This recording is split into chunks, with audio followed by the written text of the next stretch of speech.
Welcome to English Grammar Spots. This lesson is about the verbs to be, to do and to have, otherwise known as the helping verbs. In this lesson, I'm going to show you how and when to use to be, how and when to use to do, and how and when to use to have.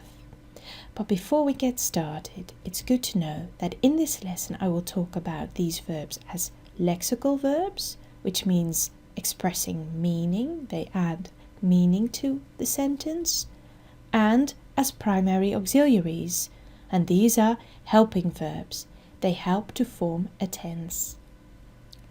We're going to start with the verb to be. First, I'm going to show you how to conjugate this verb. For the singular forms, I am, you are, he is, she is, it is. And for the plural forms, we are, you are, they are. Let's have a look at the verb to be in a lexical sense, so expressing a state. I am Sarah. You are late. He is a singer. She is a mother. It is getting late. For the plural forms, we are brothers. You are wonderful, and they are sisters. Let's have a look at to be in questions, again in a lexical sense. Are you from India? Is he lonely? Are they cousins? So please note that when we make a question, we put a form of to be in front of the sentence. Let's have a look at to be in negations, again in a lexical sense. We use a form of to be and we add not to it. You can contract it or write it separately. For instance, I am not, aren't, or isn't. I'm not Margaret, I'm Mary. He isn't at school. We aren't good at hockey. Now let's have a look at to be as an auxiliary or a helping verb. We can use to be to form a present continuous. A present continuous shows you what's going on right now. He is helping his father, and they are taking a bath. We can also use the verb to be as an auxiliary for past continuous, but then we use the past simple form. So, it was raining, and they were cycling up the mountain. Was and were are past tenses of the verb to be. Now let's have a look at the verb to do. First, we will conjugate it. For the singular forms, I do, you do, but. He does, she does, it does. And then for the plural forms, we do, you do, and they do. First, we will look at to do in a lexical sense. To do usually means to carry out an action or to carry out something. For instance, I do my homework. She does the washing up. They do the garden themselves.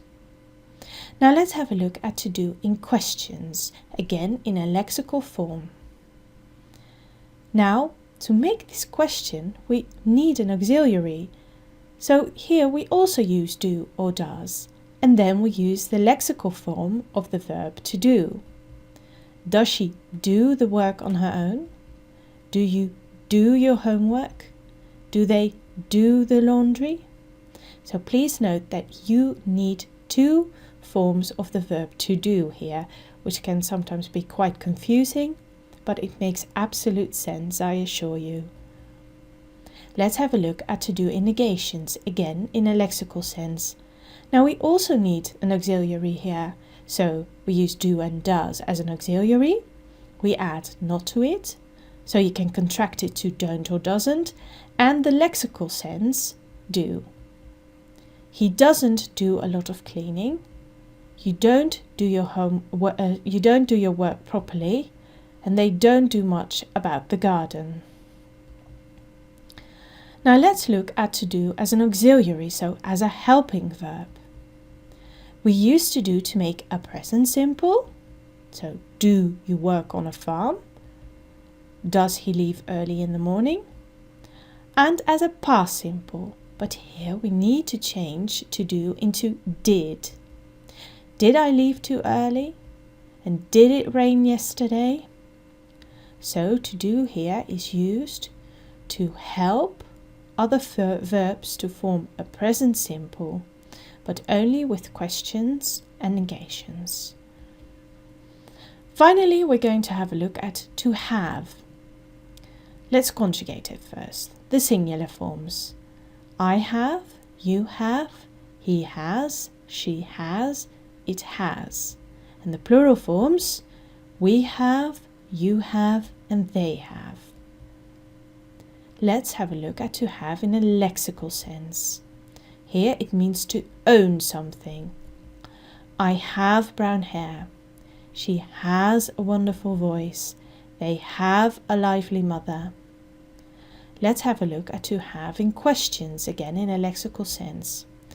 Here we use the helping verb to do and we use have. Do you have a cat? Do we have enough food for the party? Do they have a sister? And for the negations, we also use a helping verb. And here again we use do or does. And we add not to it, so you can contract it into don't or doesn't and have. So I don't have a car. He doesn't have a brother. And it doesn't have to be like this. Now let's have a look at to have as a helping verb or a primary auxiliary. We use to have to form a present perfect or a present perfect continuous. I have eaten the last piece of cake and we have been waiting for hours. We also use to have for the past perfect and the past perfect continuous, but we need to put to have in a past tense, which is had. You had taken the test and they had been working late at night. Finally, let's have a look at the auxiliary, so the helping verb versus the lexical verb.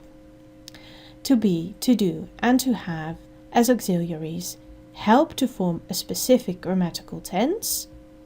For instance, a present continuous, such as I am working. Or a present simple, he doesn't work on Sundays. Or a present perfect, I have worked since 3 o'clock. In a lexical sense, they express a meaning. So a state, so for instance, I am John. Or to carry out an action, he does his homework. And finally, to own or to possess something, they have 2 sisters. I thank you for your attention.